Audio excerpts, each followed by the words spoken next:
Assalamualaikum warahmatullahi wabarakatuh. Nama saya Nur Najiha binti Mustafa, memegang kad matrik D1910315. Assalamualaikum warahmatullahi wabarakatuh. Nama saya Nur Aliadini binti Hamdi, memegang kad matrik D1910123. Okey, hari ini kami akan membentangkan kajian kes yang telah kami buat terhadap adik Aisyah.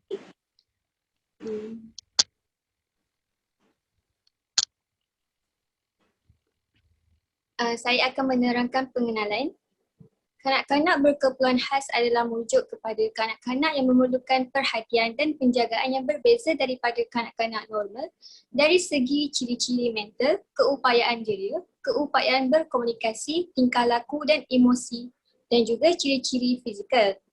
Kanak-kanak ini berkeperluan khas juga berbeza dari kanak-kanak biasa dalam ciri-ciri mental, keupayaan, ciri saraf dan otot atau fizikal dalam tingkah laku. Sindrom ini mengambil nama seorang doktor Inggeris yang bernama Dr. Langdon Down, iaitu seorang orang yang pertama menjelaskan tentang penyakit ini pada tahun 1866.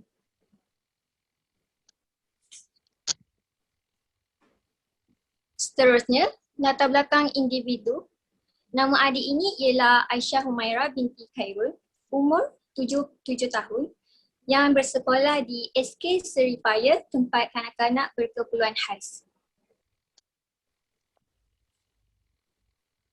Seterusnya, jenis klasifikasi keperluan khas ialah sindrom Down atau trisomia 21 merupakan kecacatan genetik disebabkan oleh kehadiran sebahagian atau kesemua kromosom 21.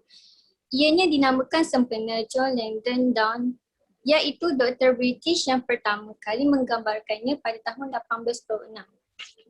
Keadaan ini bercirikan oleh gabungan perbezaan besar dan kecil pada struktur badan.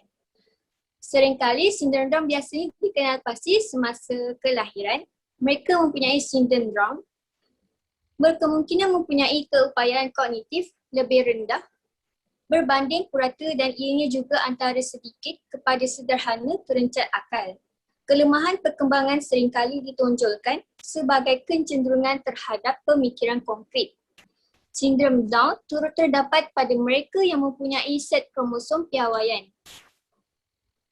Ia termasuk satu garis, bukannya dua pada telapak tangan, mata berbentuk badam disebabkan lipatan epikentik pada kelopak mata. Anggota lebih pendek, otot lemah dan lidah terjulur. Masalah kesihatan berkait dengan pengidap sindrom Down termasuk risiko bagi kecacatan jantung kongenital. Kecacatan penyakit kongenital ialah penyakit jantung adalah kecacatan adalah struktur jantung dan biasanya wujud semasa lahir.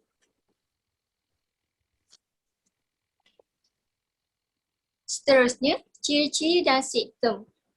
Kanak-kanak sindrom Down mempunyai ciri-ciri fizikal yang unik di mana mereka mempunyai iras muka yang hampir sama seperti muka orang Mongol.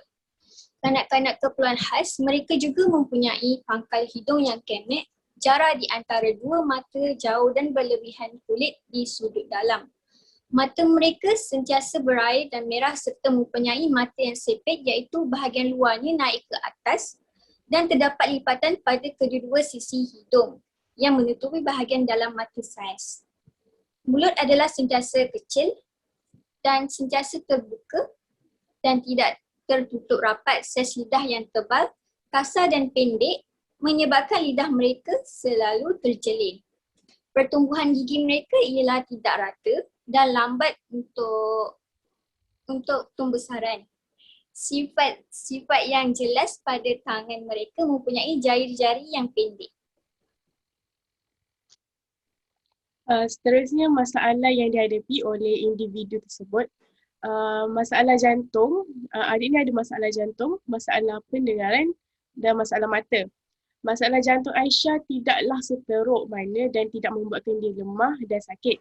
Telinga pada bahagian kiri tidak dapat didengar dengan sepenuhnya.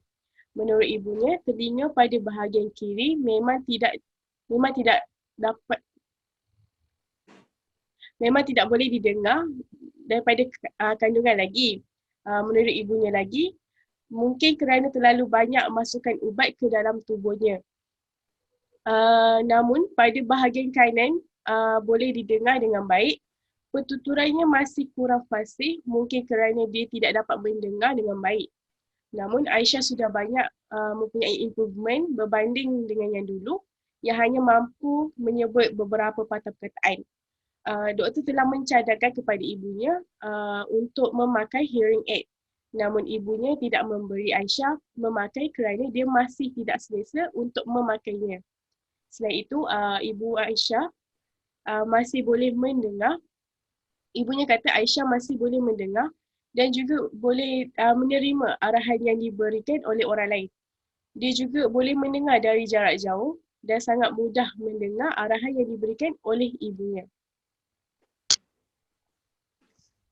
Seterusnya ialah pengurusan ataupun pendidikan untuk mereka. Aisyah dihantar kepada pengasuh daripada umur 3 bulan hingga berumur 4 tahun. Pada umur Aisyah 4 tahun, ibunya menghantarnya ke sekolah PDK iaitu Program Pemulihan Dalam Komuniti. Aisyah mudah serasi dengan tempat itu kerana dia dapat berjumpa dengan kawan-kawan yang lain. Aisyah berada di situ selama 3 tahun sehingga umurnya mencecah 6 tahun. Dan sekarang Aisyah sudah berumur 7 tahun dan sekarang berada di sekolah pendidikan khas. Walaupun dia sekolah pendidikan khas, dia masih boleh menguruskan dirinya dengan baik. Ibu dia juga ada cakap dia mudah untuk dia mudah untuk bergaul dengan semua orang. Dia tak menangis. Walaupun sekarang ni dia sudah baru masuk ke sekolah yang baru, dia masih boleh menguruskan diri dia. Dan juga untuk ibu dia juga untuk menguruskan diri di rumah tak ada banyak masalah. Hanya perlu perhatikan pergerakan dia. Kemungkinan dia akan melakukan sesuatu perkara yang di luar jangkaan. Oleh sebabkan itu, ibunya hanya perlu memerhatikan pergerakan dia sahaja. Kesimpulannya, individu sindrom Down dan ahli keluarga mereka memerlukan sokongan dan bantuan dari orang ramai. Mereka tidak perlu diskriminasi tetapi perlu difahami. Kanak-kanak sindrom Down juga mempunyai emosi dan perasaan sama seperti manusia lain. Selain peranan penting yang dipelopori oleh pihak perubatan dan sokongan dari Persatuan Perkatan seperti Persatuan Sindrom Down Malaysia dan Kiwanis Down Syndrome Foundation, masyarakat umum juga perlu turut sama menyokong individu sindrom Down ini.